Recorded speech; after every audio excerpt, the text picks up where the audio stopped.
Hello friends, praise the Lord.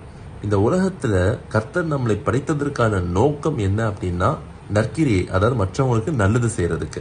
எபேசியர் 2:10 சொல்லுது, நற்கிரியை செய்வதற்காகவே நாம் கிறிஸ்து இயேசுவுக்குள்ள சிருஷ்டிக்கப்பட்டிருக்கோம். ஆனா நமக்கு அடிக்கடி தோணும், நம்ம எவ்வளவுதான் நல்லது பண்ணாலும் நமக்கு திருப்பி மனுஷங்க என்ன பண்றாங்க, தீமையை தானே உண்டு பண்றாங்க, இது நியாயமாவே இல்லையே அப்படின்னு சொல்லி நமக்கு தோணும். ஏன்னா எபேசியர் 4:14 சொல்லுது, மனுஷனுடைய சூதும் அவனுடைய வஞ்சிக்கிற தந்திரமும் எப்படி இருக்கு அப்படின்னா பலவித காற்றின் அலைகள் போல நம்மளை அடிக்குது. நம்ம இவ்வளவு நன்மை பண்ணாலும் நமக்கு தீமை திருப்பி காற்ற போல அடிக்குது நமக்கு.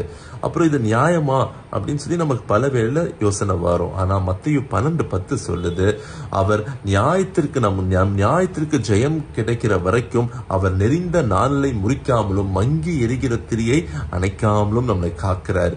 நெறிந்த நாணல் அப்படின்னா ஒரு புல்ல போல அது நெறிந்திருக்கு. ஆனா அது நெறிஞ்சாலும் கர்த்தர் அதை முறிஞ்சு விழ பண்ண மாட்டார். நம்ம எவ்வளவு நெருக்கப்பட்டாலும் நம்ம முறிஞ்சு விழ பண்ண மாட்டார்.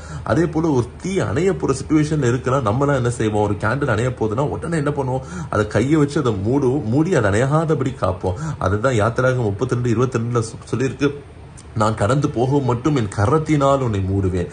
கர்த்தர் என்ன பண்றாருன்னா நம்ம அணையாதபடி அவர் தன் கரத்தினால் நம்மளை மூடி நம்மளுடைய நியாயத்திற்கு ஜெயம் கிடைக்கிற வரைக்கும், அதாவது நம்ம செஞ்ச நன்மைக்கு திருப்பி நமக்கு பிரதிபலன் கிடைக்கிற வரைக்கும் அவர் கைவிட மாட்டார். God bless you.